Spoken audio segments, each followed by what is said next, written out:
A couple of questions for you guys first. And firstly, thank you for all taking your time out of your schedules showing up. How many of you, and just a raise of left hands on this, left hands, would consider yourselves seasoned street photographers? Left hands. Left hands, sir. Left hands. Okay. Intermediates? Hands down. And with the right hand are blessed virgins who are interested in street photography but are still a little shy. How many are just getting into this? All right, that's about somewhat of a majority. Just jumping on. Okay, just want to know what we're dealing with. I decided just last night, as I'm putting the finishing touches on this, if you looked at the outline, you saw that I want to pay a little homage to street masters, and specifically one. I was going to mention a few of them, Helen Levitt, a few others, Joe Schwartz, who I had the honor of meeting out in California, 97 years old, one of the last ones still remaining with us. The man who was on Iwo Jima. But certainly I couldn't start the show without talking about Henri Bresson. This gentleman is the one who started photojournalism. He's the one that every photojournalist, I think, should study. It's almost as if, just like music, if you're going to study music and not look at Bach and Beethoven, it just ain't going to happen. So what I like to do is get a little show of Henri Bresson, and possibly, if we could get this in action.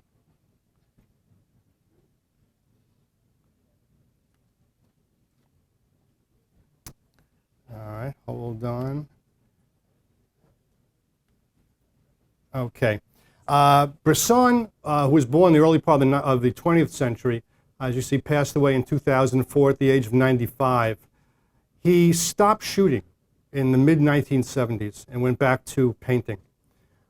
His work was just seen at MoMA. Anyone have a chance to get to MoMA recently? Fantastic. I do have some notes, but if you didn't get to MoMA, that show is traveling around still, and I can share this with you later, but just to make sure I have the note over here. Yes, it will be in Atlanta and San Francisco. I highly recommend for those interested in street photography that you check out in the New York City area, the New York Institute of Photography, certainly MoMA, the Met. Take a look at these masters. It's really well worth it. I want to get down and show you just a few pieces of his work. I'm not sure if we're going to have some videos that I have. I'm going to get those to work. We'll try, though. One thing Bresson talks about is geometry. In a sense, it's the least bit that's attractive to me. It's almost picture perfect what you're looking at here. His work on landscape is excellent, for what it is. It's not the thing that grabs me the most. It's almost like looking at a Stanley Kubrick movie, where I find the technical end of it amazing, and I find the heart a little bit lacking. He moved on. Anyone familiar with this shot, by the way? No. Okay. This was taken, he did a series, Life magazine, for Bankers Trust. And this is where things really open up for me. I don't know if my arrow is coming. There we go. Come on, baby. But as I look at this gentleman, he's got the phone cradled over here. There are things that in the picture referred to as the elements. The gentleman in the back, hunched over, busy. He's handing him something over here. But what I like are the subtle touches. The subtle touches, this ashtray right here. And I try to blow this up a little bit later. It looks like a pack of Chesterfields.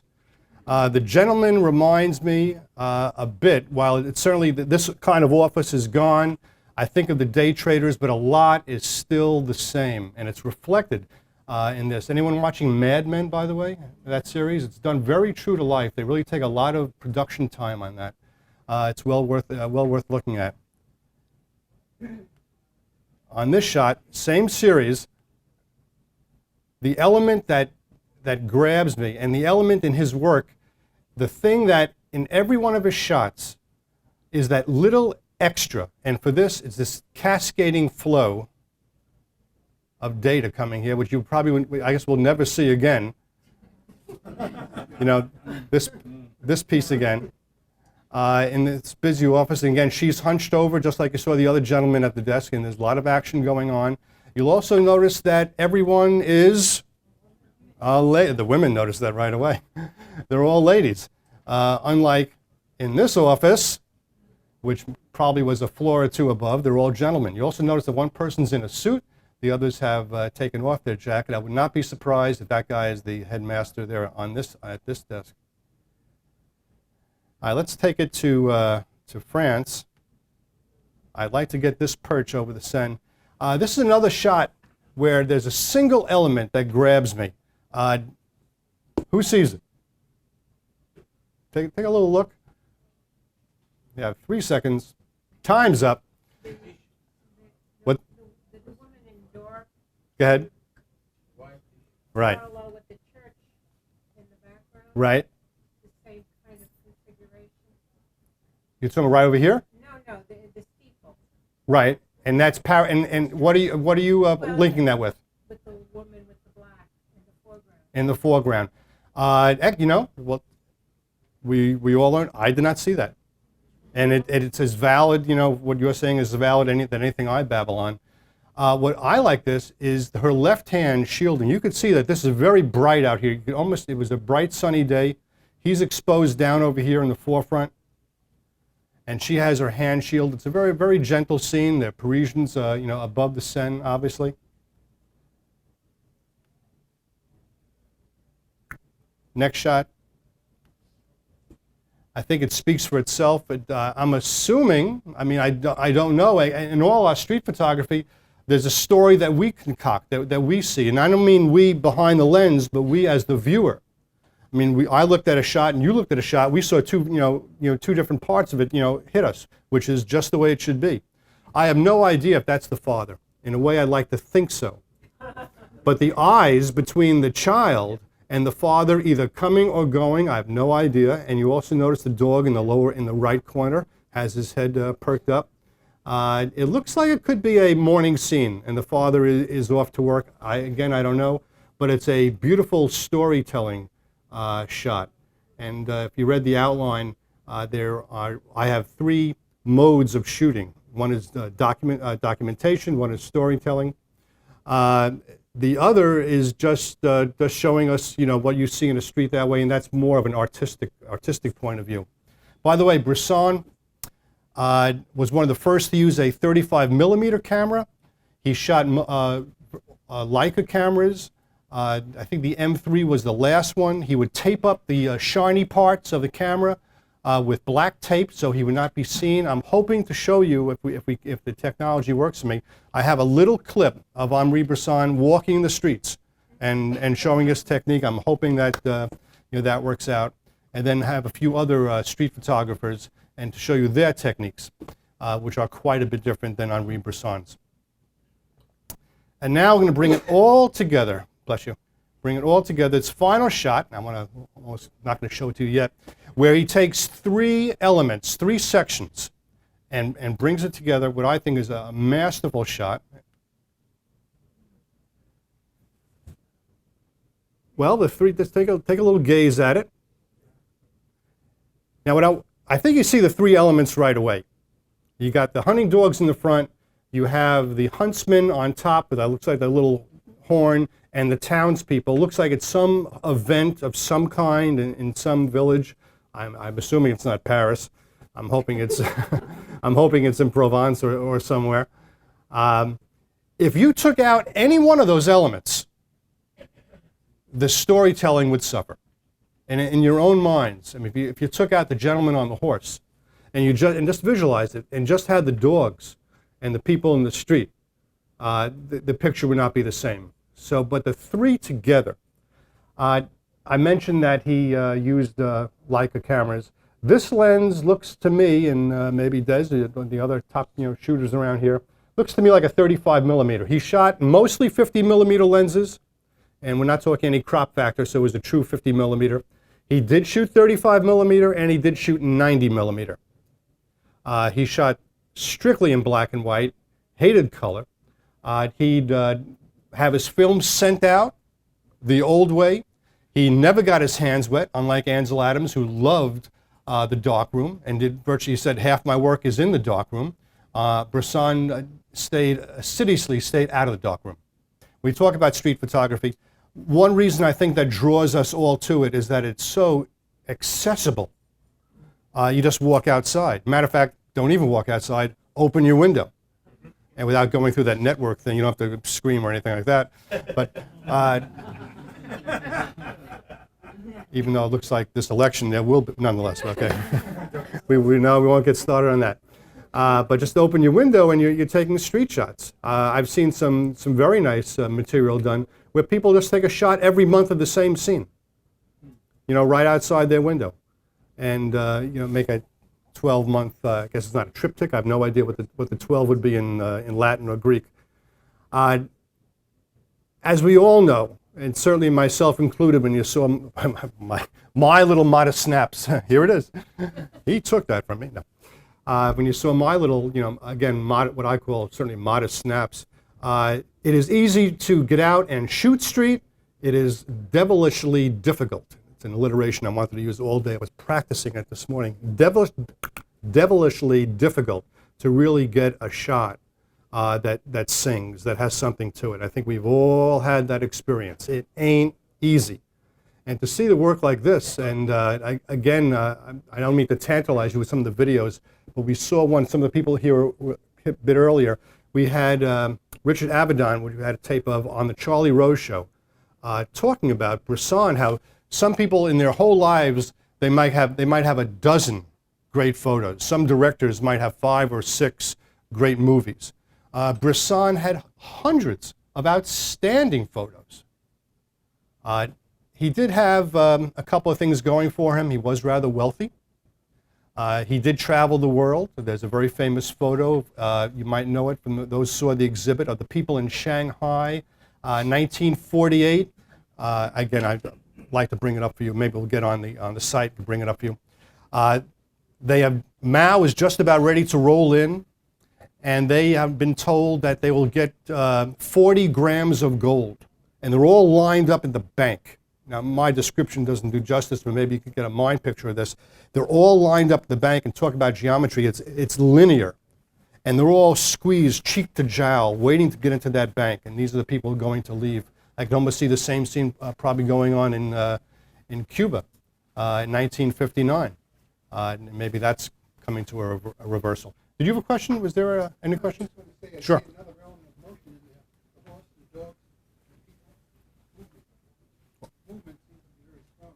I would agree. There is action in the shot.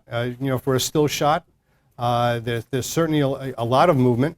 It looks like the people's eyes are behind them. You notice that?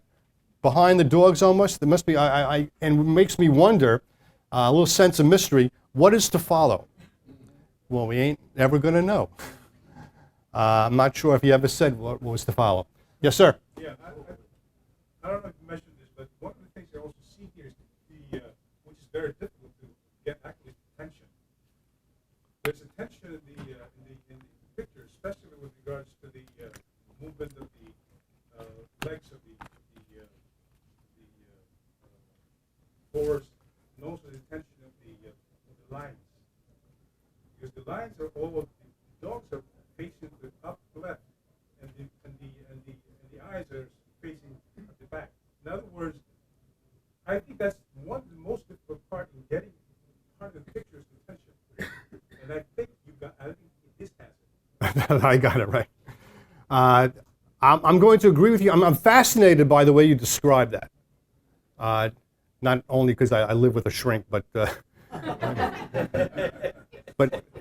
are you a math teacher by any? No, I'm not. Okay, because the things you mentioned are very mathematical. Not that there's anything wrong with that, as Larry David once said.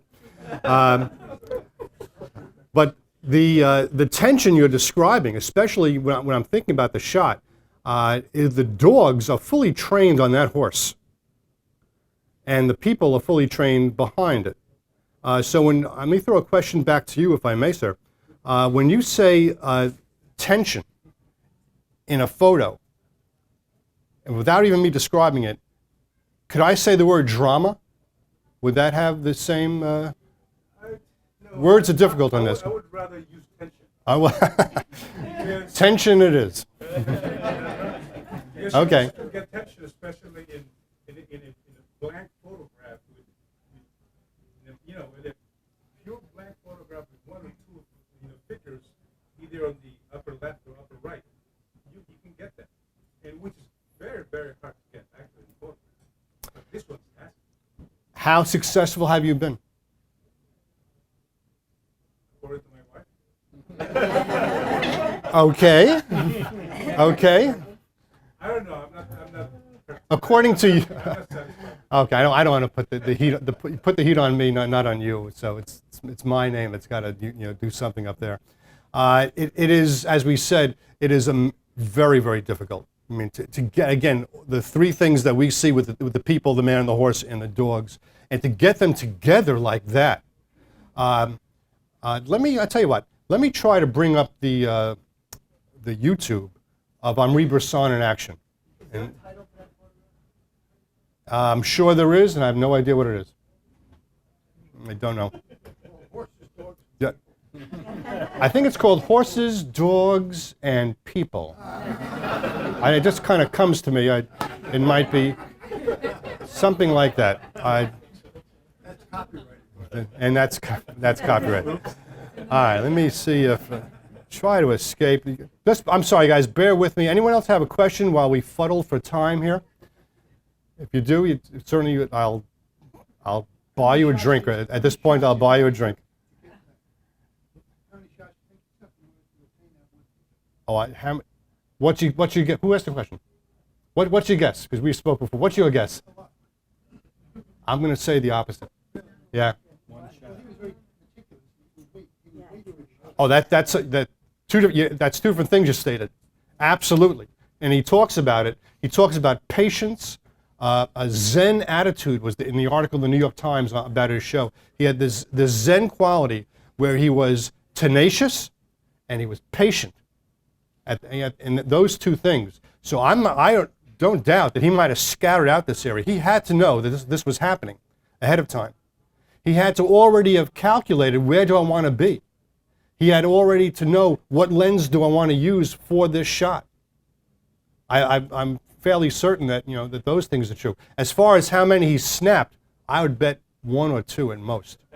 Right. I mean, it's almost as if he said cue the horses, cue the horse, cue the dogs, and he set this up. One of the quotes on the intro slideshow that I was showing, and I'm vapor locking on the gentleman who said it, was that it could have been Bresson. That what happens in the street is so dynamic that no director could ever set it up. In street photography, unlike you're in a studio, and I'm not knocking anyone's anyone's mode of photography in this case. For those who do studios, for those who do weddings almost actually mirrors street photography a little bit. They are also very, very difficult to do and do well, and also rather maddening. I mean, this hair was dark at one time until I got married, but that's something else. That was a cheap shot. The action in the street is so fast, and again, check it out. But send me your email. Respond to my via the card. And I'll send you the link, and by all means, check it out ASAP. It's marvelous, and it happens in the first almost 1 minute of this YouTube. Also, one little warning on that: where it shows him in action, it's only in French and Spanish. There is no English to it, but you're not going to need it. He would actually walk. I mean, I don't want to do it here, but he actually he looked like a dancer, and he'd get up on his toes, and he'd trying to mimic this. It looked like horrible. You have your that Panasonic thing you got there. There we go. That it does. He'd be like this. He looked like a tourist. And he'd be holding it like this. And again, much like this, everything that shines would be have black tape on it. And he'd look and boom, down, just like that, just like that, just like that. And he looks in a way. He reminds me of like a Nureyev, or a great ballet dancer. He was a rather tall gentleman. As I said, he was born rather wealthy. He globe-trotted the world. He was a prisoner of war for 3 years, German prison camp. I'm told he escaped. There is some question about that, if he actually escaped or not. What's that? He did? Okay. Well, I know he got out, but I thought that he might have been released towards the end of the war.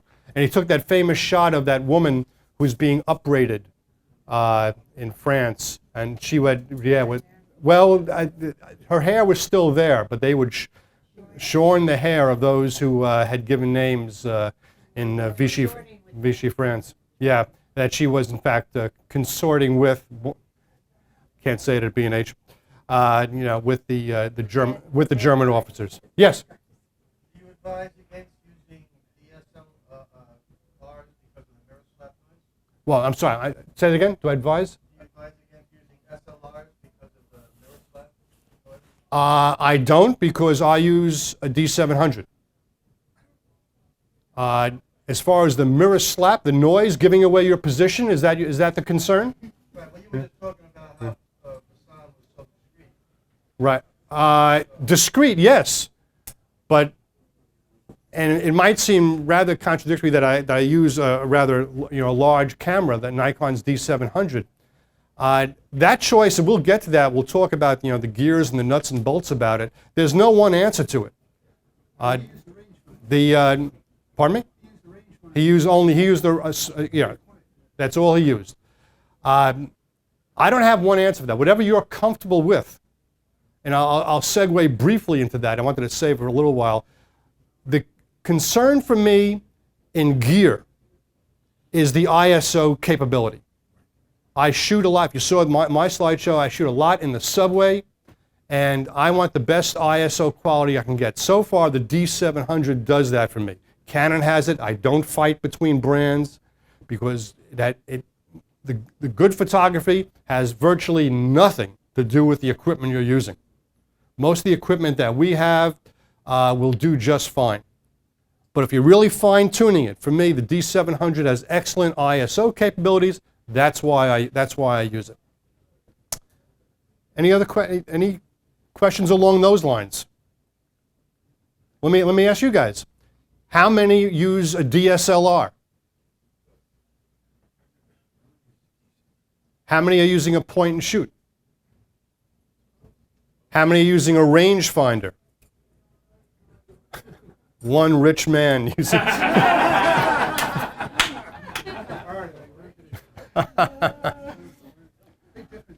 What is it? What is like up to the M9 now or something? Is that? Right. How many are still shooting film? We got every now and then. How many every now and then? Occasionally you'll break out the film. I broke away, kind of screaming and kicking, and even sold most of my my film gear. Yeah, don't throw things. Please don't throw things. You didn't sell your Leicas. Pardon me? You didn't sell your Leicas. Did I sell my Leicas? If I had one. No, actually, I was brought up with my late and my ex-father-in-law with Nikons. That's what I was. Besides being as a kid, my brothers had a dark room and there was a little brownie stuff. One thing regarding Bresson's work, as I said, he stopped shooting in the 1970s, and he still had 20 years to live. He went back to drawing. A personal thing to share. By all means, get out and shoot, because life is quick. And I have few regrets in life, but one I have is back in my East Village days, back in the days of the late 60s and the Fillmore East and all that. I did have a camera, but I guess I was just too busy, inhaling the atmosphere. At the time, me and Bill Clinton and whoever, even though he never exhaled, I think, or that might have been out. Nonetheless, I truly regret that I didn't, take more shots. I have only a few, because the opportunities were outstanding. The other side to that is that they would have cachet only years later. Now, when we talk about the importance of street photography, how often do we get around a picture of Coney Island, which seems to reinvent itself every 10 years.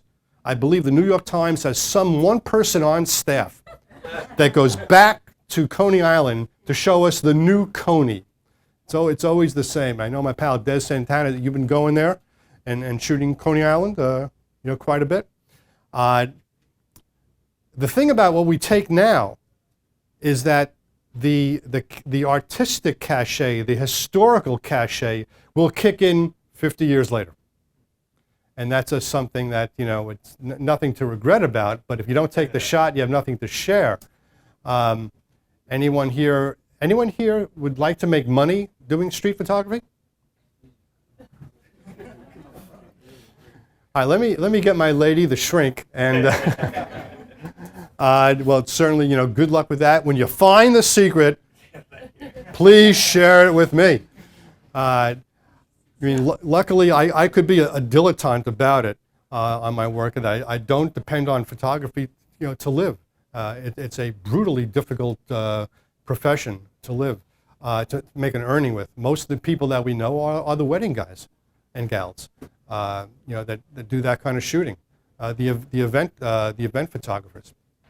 So for those who are going to make a living at it, by the way, those who have raised their hand making a living at it, get those hands back up, you brave souls, you wacky people, you. Could you share with us, if you don't mind, would you share what your plan is? You don't have to. Matter of fact, why would you share the plan that's going to make you money? He said make money, not a living. Make money, not a living. Well, I guess in these times, that used to be. A little bit. Right, but the times have changed. I shot stuff Yeah. Mm-hmm. in the late 80s and 90s. Definition of stuff, please. Excuse me? Definition of the stuff. Just give me a definition. Oh, my photography work. Oh, okay. I had projects that I was working on. Good. In the late 80s and 90s that I thought eventually would be able to have a market value. Mm-hmm. And one of those projects came to fruition within the past year, and the book was published. And I'm trying to get the next one done, which is not going to happen probably for another 25 years. Because, as you said, Right. it's not old enough yet. Correct. So if you go down, here's a picture I took of Times Square. So, gee, I was there Thursday. Well, there's not much to it. But if you have a picture Right. of something that you took 30 years ago, Right. and then you show it today, Right. and that's what my pal over here, Des Santana, is doing with your then and now work. How to get your name in there. Yes, sir. You have the right to shoot, pretty much carte blanche. It is a little bit different in Great Britain, by the way, in other countries, once you leave U.S. soil, and even can differ from state to state and city to city.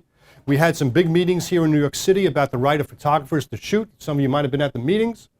For the most part, you cannot be shooed away. You cannot, assuming you're behaving, legally. Everything is, you're not doing anything, that's illegal. You cannot have your memory card taken from you, your camera equipment taken from you. But there is a little catch-22 that I will tell you about.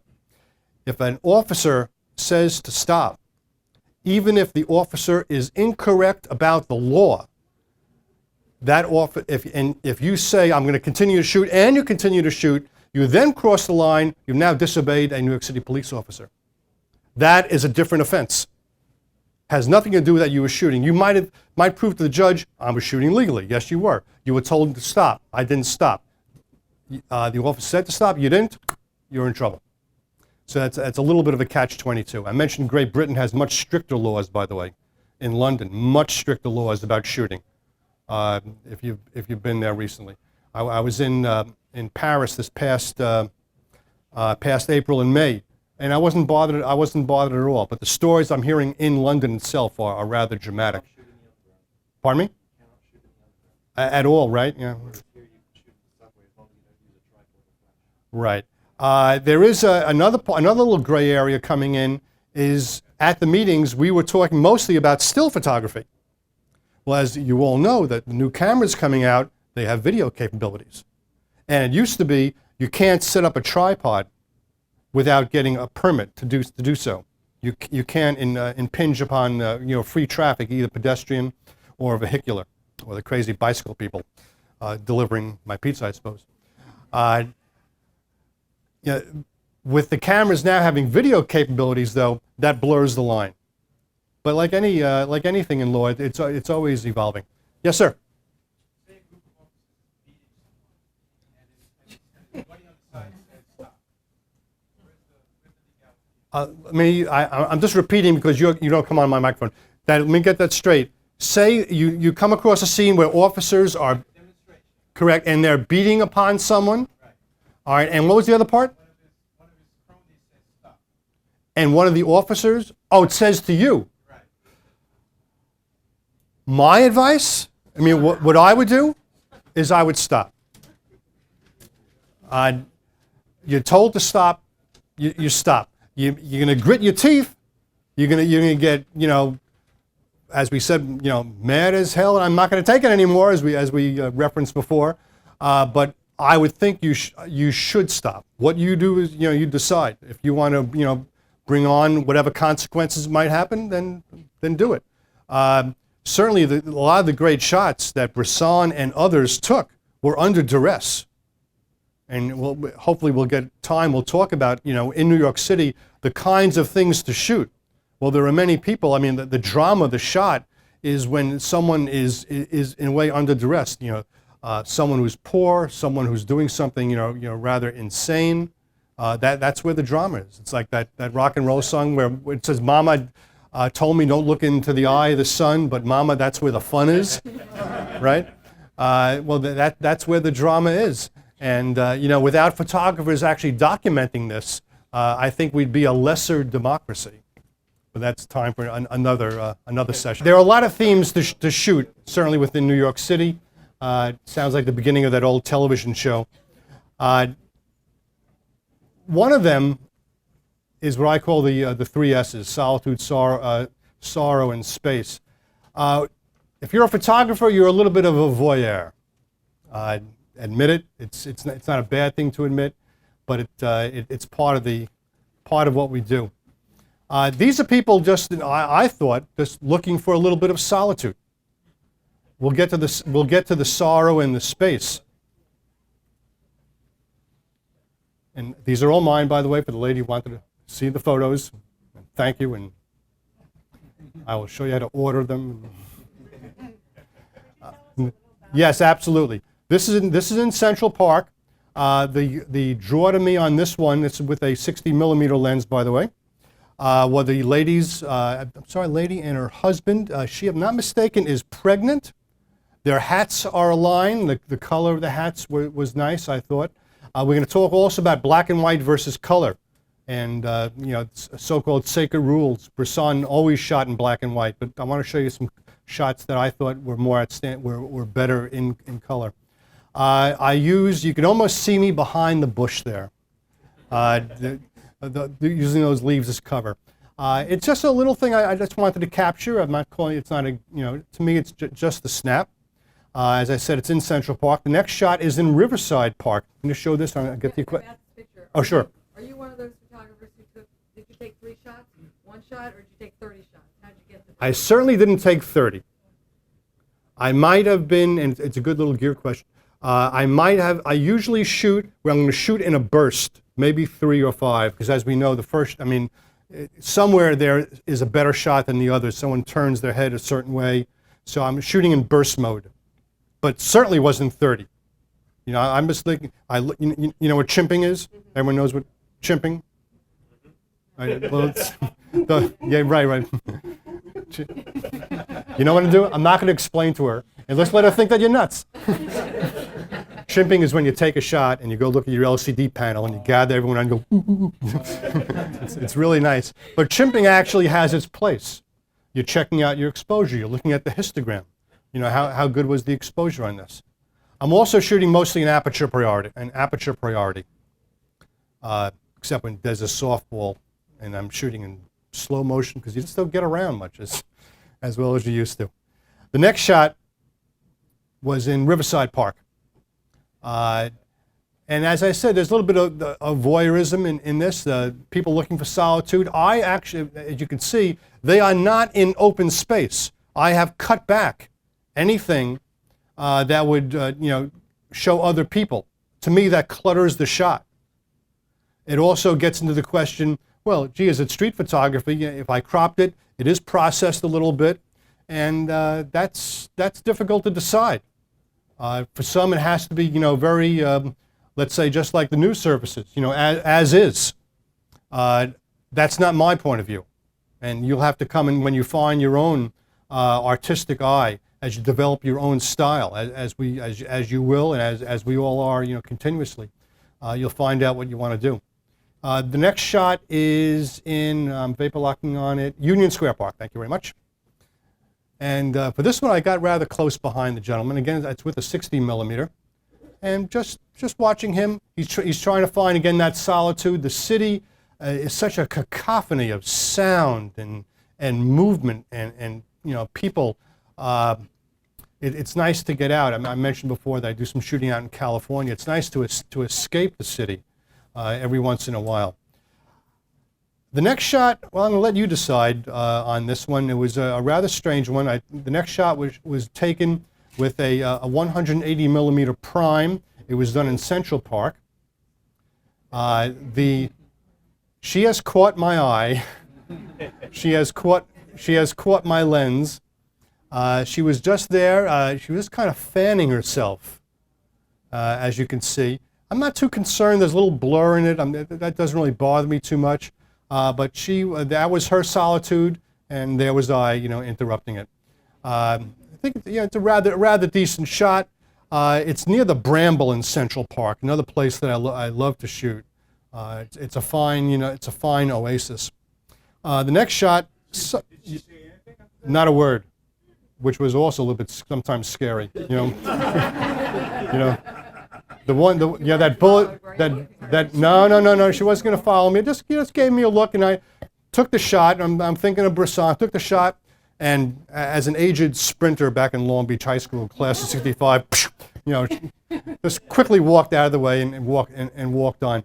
Is it okay if I take a few questions with coming up? If it's on the shot, but we're not going back into legalities, okay? Yes, sir. I wouldn't want to get bogged down. Okay.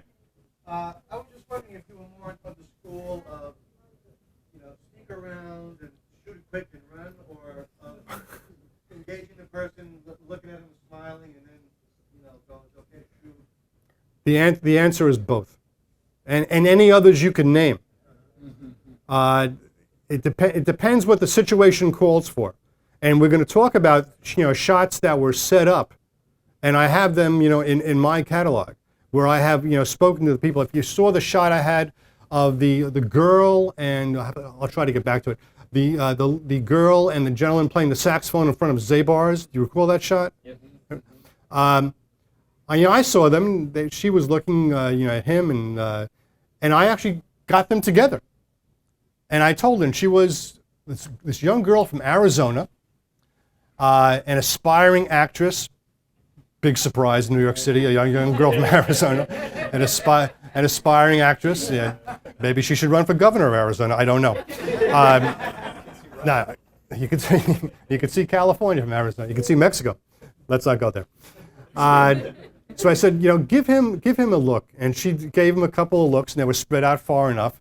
In that shot, I was actually shooting a 30. I'll bring it up. It was a 35 millimeter lens that I was using for that shot, and he cooperated well. And when I do come across street musicians, I will talk to them, throw a few bucks into the hat, offer if they want the shots, I'll give them to them free, which has occurred.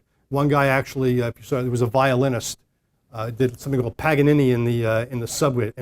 Paganini in the 21st century. That was it, and he actually got did his CD album cover off the shot I took, totally gratis. So for you guys making money off this, I still want to talk to you people. Yes, sir. One thing you haven't mentioned is, do you use any flash? I noticed that, Virtually none. Not me. No, I don't. No, that kind of gives it away. It is, I'll have to show you. Anyone know Bruce Gilden? The name Bruce Gilden? I'm so sorry. Maybe I'll try once more. I've got time. I'll try once more to get the internet back up. But Bruce, we have something in common. We were both born in Brooklyn in 1946. He is a superb photographer, but quite the character. He's big dude. He walks up with a Leica and a flash attachment, and he's walking like this, and flashes you, and you get this kabuki-looking thing on your face. Now he is in the Magnum agency. Henri Bresson was one of the founders of Magnum Agency. For those who know Magnum, if you're a Magnum photographer, you're in that agency, you have arrived. And I have, somehow they're not calling me, but but neither is MoMA. So no, I don't use any flash, and I will send you the video of Bruce. We was on NYC, did a thing about him. Gilden, Bruce Gilden. Again, you email me, I will send you the link to all these. Going along with this theme of just finding solitude in this city of ours, just another reader. This was in Riverside Park. I was actually trying to match up.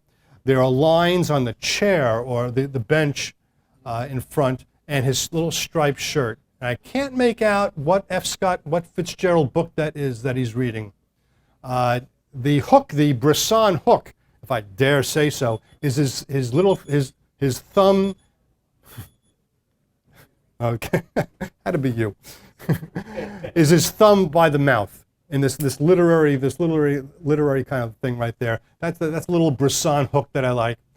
He's totally relaxed. Something else. Now let's look at the city from a slightly different angle.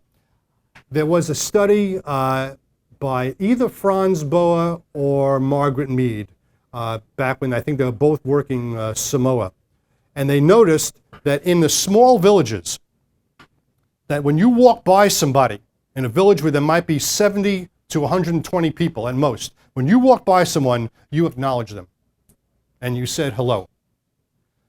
In the cities, it's totally opposite. In the cities, you look at someone, well, you're looking at me, you get one of those. What's wrong? What's the matter? And we feel threatened.